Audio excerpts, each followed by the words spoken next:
I think we're going to start the next two sessions. So we have Joan Maloof speaking first, followed by Bill Muma. And then we will conclude with a shared Q&A for both. So first up is Joan Maloof. Dr. Joan Maloof is founder of the Old Growth Forest Network, professor emeritus in biology at Salisbury University, author of numerous articles and books, including Nature's Temples, A Natural History of Old Growth Forests, Among the Ancients, Adventures in the Eastern Old Growth Forests, and Treepedia. Joan?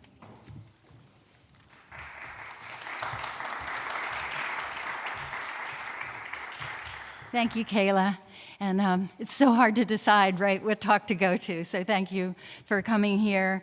And we just have a brief amount of time, so I wanted to talk about the Old Growth Forest Network organization. And I thought, what can we do in this short amount of time? And I'm going to really talk about the ownership of our sites and how it works. So in the preface to her 1996 book, Eastern Old Growth Forests, Mary Bird Davis wrote, and it's the book in the center here. That's that 1996 book, which is for sale in the bookstore, or the book sale here, by the way. She wrote in the preface, "We are between two forested worlds, the natural forest of pre-settlement North America and the recovered forest of the future." So that's kind of what we were talking about today with David Foster. There's the old growth that's lived through it all, and then there is the future forest that if we don't cut again has the possibility. And then she continued, "The earlier forested world is not dead. We are studying and struggling to preserve its living remnants, and we do not believe the future forest is powerless to be born." In 1993, just before that book came out, Davis published the first edition of Old Growth in the East, a survey to try to identify where exactly these remnants of old growth were in the East. It's noteworthy that before that survey came out, no one could answer that question. And it actually took her son, John Davis, who just spoke earlier today, to, in conversation with other conservationists, to say, where is the old growth forest left in the East? And he said, I know, my mom can figure that out. She's a good researcher. So she spent lots of time calling lots of people and put together that survey. 10 years later, 2003, she revised and updated it, and today it is still the most complete inventory we have of old growth in the East. Now, we have more complete surveys in the Northeast, as we've been hearing, but not in the entire East. And in 2011, Davis's family generously gifted the survey to the Old Growth Forest Network, and we make it freely available on our website, but a lot of people like to have that hard copy, and it's expensive to print out, and that's why we make this available by on-demand printing.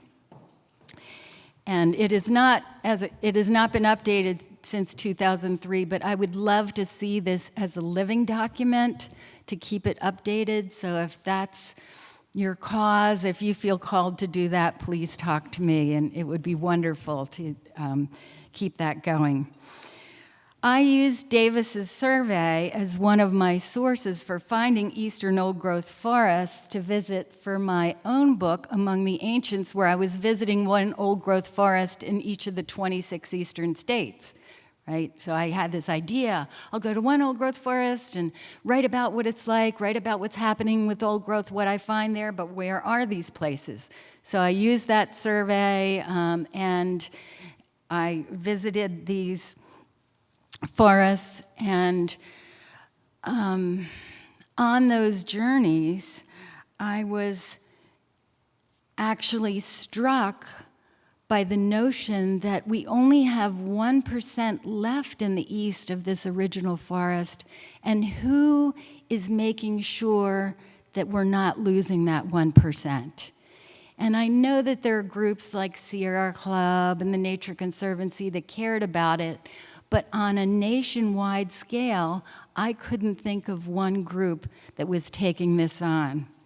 So that vision I had during those forest trips of a group that would preserve this 1%, but not only that earlier forest, but to help the future forest be born by also identifying some of that second growth that could return and to become old growth once again. So 2007 was when the idea first came to me working on the book. 2011 was when I started working on it in earnest, and 2012 is when the first forest was dedicated into the Old Growth Forest Network. And that was Cook Forest in Pennsylvania that Bob Leverett mentioned today. So I had this vision about at least one forest in each county that would not be cut again and would be open to the public and relatively accessible. And then I went home and Googled it, the counties in the US, and this is the map that came up, and I said, oh my God. That's a lot of counties. About 2/3 of them can support forest growth. The others are prairie or desert. So we started our project, and I know we have a lot of people in this room. We have staff people, we have board people, we have people with organizations whose forests have been added to the Old Growth Forest Network. We have donors. A movement has been created to identify these forests that anyone can visit and are strongly preserved. So we look for the oldest forest in each county. Old growth is best if it's there, but it's not in every county. We look for relatively accessible. We look for it being open to the public, and it has to be protected from commercial logging. And this is the hardest criteria to meet, because in many cases, people assume that a forest is preserved when it's really not. So we get down into the fine print, and if it's not protected, we work to get it protected. So we've been able to preserve many forests that way. And we currently have over 300 forests in 39 states. And if you've ever been to one of our, raise your hand if you've ever been to one of our forest dedication celebrations where we hike through the forests and celebrate these beautiful places. And they are all listed on our website. Anybody can visit the forest at any time. So what I just wanted to talk about today was, okay, you know, it's 12 or 13 years later, we have these 300 forests. They can be of any ownership. And when we first started, we had no idea how that would shake out. And I wanted to share where we are today with that. So we have forests that are federal forests. We have a lot of state-owned forests, nonprofit, municipalities, and county-owned forests. The rest of my talk will just be discussing these categories. So for federal lands, we have forests in the national parks that are part of the Old Growth Forest Network. So, oh my gosh, Sequoia National Park, Yosemite, Olympic. These forest park managers love the project. They want to be part of it, and we've identified these amazing old growth forests in these parks. And federal land like the bristlecone pines, the oldest trees in the world. And a lot of our federal forests are also in national forest land. And these would be mostly in the wilderness areas because the general national forest lands are open to logging and not protected from commercial logging.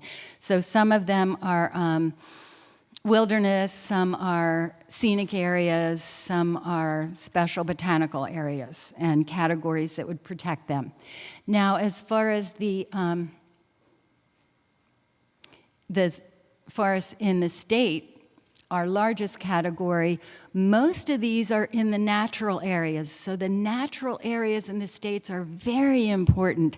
And the states vary as to how good they are at adding forests to their natural areas. Like Ohio, for instance, they are excellent at looking for places that are privately owned that could be natural areas for the state someday and purchasing them, and then also welcoming them into the old growth forest network after they're firmly protected.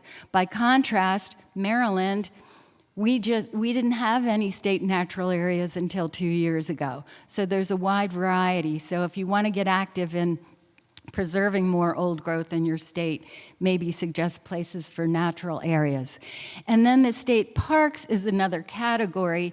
But interestingly, and all of this I learned after I got started and we tried to get forests in there, only 8 states out of the 50 states automatically protect their state park forests from being cut. That means 42 out of the 50, those state parks, although traditionally maybe not be cut, can be. And that includes states like Florida and Maryland. So I would love to see bills being passed that would preserve state park land. And then finally, some state forests. Whoops, go back really quickly. So land trust are very important. A lot of land trusts haven't put that extra layer of no log easements on it, but the ones that have, like Northeast Wilderness Trust, we can add some of those forests to the old growth forest network. Nature Conservancy, not all of their lands are strictly protected from cutting, but some of them are, or will get MOUs signed, and they agree to protect this certain area.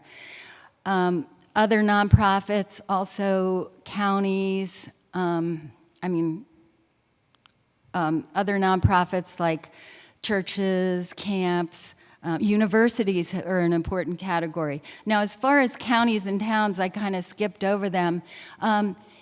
It's interesting because counties and towns, a lot of their town-owned and county-owned lands are susceptible to being cut because they'll invite a forester in who will suggest a cut and how it'll help the budget.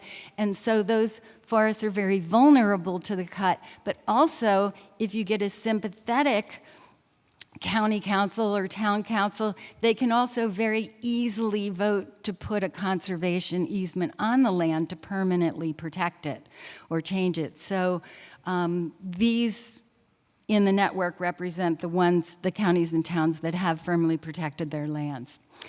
So in conclusion, it's putting these forests in the network, figuring out the protections, helping these places put on the protections, but why? Right? It's a doorway to experience. Anybody can visit these forests. Anybody can get turned on by how beautiful and biodiverse they are. People can bring children to these forests. This is the next generation of forest preservationists that we're raising. I was thinking of Bob Leverett talking about visiting the forests in the Smokies and now how that got him to do what he's doing today. And we want these forests to be places like that. And finally, we're a catalyst just to have the conversation about old growth forests across the country. And in 2001, our county coordinator volunteers were hiking through Mount Sunapee State Park in New Hampshire and saying, we need to have another conference. There hasn't been a conference in decades. We need to bring one back. And so our county coordinators having that conversation were the catalyst for the 2003 conference. And you saw what happened there, and that brought this conference today. And that's just an example. And in towns across the country, we're a catalyst to have this conversation. So thank you for anyone involved with the Old Growth Forest Network, the county coordinators here, our staff people here, and the people that are protecting these forests we add to the network. Thank you.